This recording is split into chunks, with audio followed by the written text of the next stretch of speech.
A 1990s hitmaker is returning to the song and releasing her own rendition of Beautiful, a self-acceptance hymn written by former The Voice coach Christina Aguilera 24 years ago. The Aguilera hit was written by Linda Perry, who was the inspiration of Four Non-Blondes. In 2002, it shot to No. 2 on the Billboard charts. The music video for Perry's rendition of the song, which features a personal family connection, was released on February 23. The song, written by Linda Perry, has a message that is just as relevant now as it was when it was first released more than 20 years ago.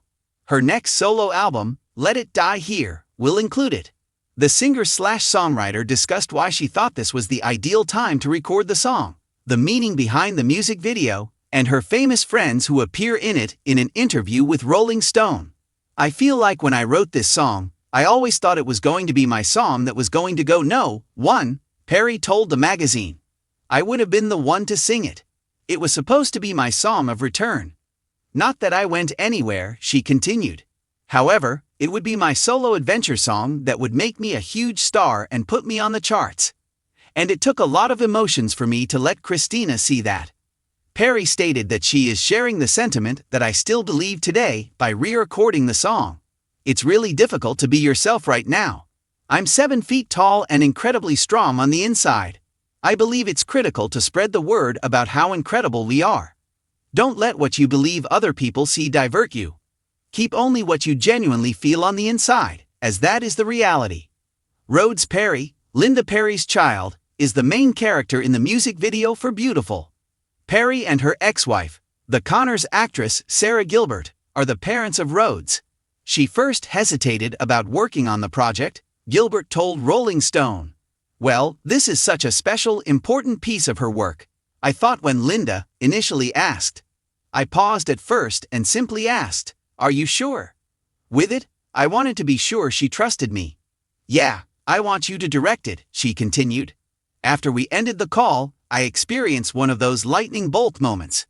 In addition to Rhodes Perry, the Beautiful music video features crew members from Gilbert's previous ABC comedy series, The Connors, Pearl Osborne, Ozzy and Sharon's grandchild, and actor Lucas Haas as the talent competition host.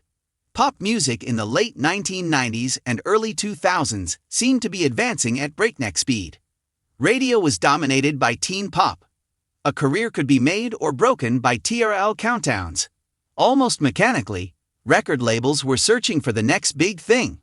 One silent, sensitive ballad, however, would break through the clamor and transform everything amid all that glitz and dance. Beautiful was the song. Behind it was a hitmaker from the 1990s who was aware of the power of unadulterated emotion, as well as the pop machine. Behind the curtain, the hitmaker behind the scenes pop architect, Linda Perry wasn't like the others. She had previously established herself in the 1990s as the lead vocalist of Four Non-Blondes, the group that wrote the iconic hit song, What's Up? Her voice was raw, passionate, and unadulterated.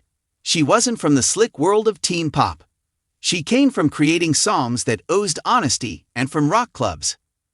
Perry left the spotlight to pursue a career in songwriting and production.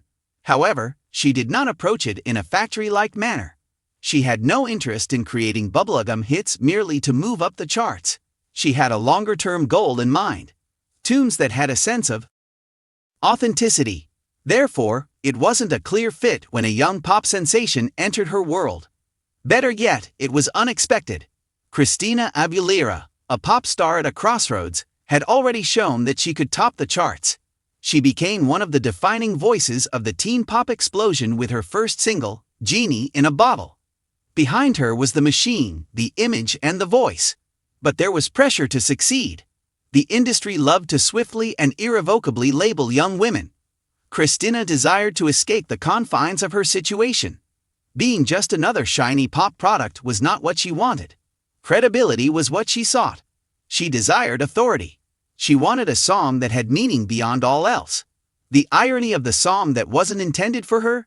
Christina wasn't the intended recipient of Beautiful. The song was written by Linda Perry from a very personal place. It was a manifestation of insecurity, of feeling inadequate, of fighting the inner voice that tells you you are unworthy. The initial demo was straightforward. raw vocals and piano. No polish. At first, Perry thought about assigning the song to someone else.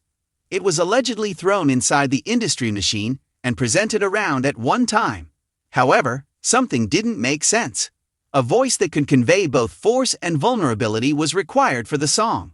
Christina instantly connected when she heard it. She wanted to do more than just sing it. She sensed it. The studio session that was revolutionary. It was not a cheesy pop show during the recording process. It was nearly the reverse, in fact. Christina sang the entire song as soon as she entered the studio.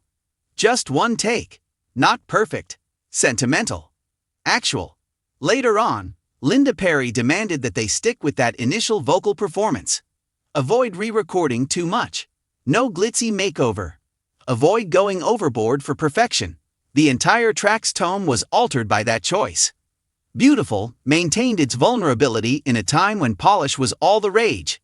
The faint pauses in Christina's voice are audible. The breath. The pain. It has a human sound. That was the idea. In the age of perfection, a danger pop music in the early 2000s was rife with maximalism at the time. Large hooks. Large-scale manufacture. Extensive choreography. It was spectacle that the MTV generation desired. The simplest commercial approach was not to release a piano ballad on self-doubt, but it was strong because of that. Beautiful wasn't a cry for praise. It didn't follow fashions. It remained still and urged listeners to focus inward. The song made a bold statement in a society that is becoming more and more preoccupied with appearance. You are enough. The song that turned into a lifeline, regardless of what people may say. I am beautiful. Easy. Straightforward. Almost like a child. Nevertheless, for millions of people, that cue became their lifeline. Teens who are victims of bullying. Youth that identify as LGBTQ+ are looking for acceptance. Adults who struggle with self-worth and body image. Because insecurity affects everyone, the song appealed to a wide range of listeners. Linda Perry didn't use a lot of metaphor in her work. It was conversational and honest. That's why it was successful. It had weight because of Christina's delivery. She had every opportunity to overdo it, but she chose not to. Rather, she allowed the vulnerability to take charge. The influence on culture, a change occurred with the release of Beautiful, which was part of Christina's stripped period. The album itself was audacious, clumsy, and unrepentant. However, Beautiful stood out. It turned into the center of feeling. The message was underlined by the sensitively and purposefully crafted music video. It highlighted those who are frequently underrepresented in the media. Couples of the same sex. People who are questioning gender norms. People who are subject to social criticism. That visibility was important at the beginning of the 2000s.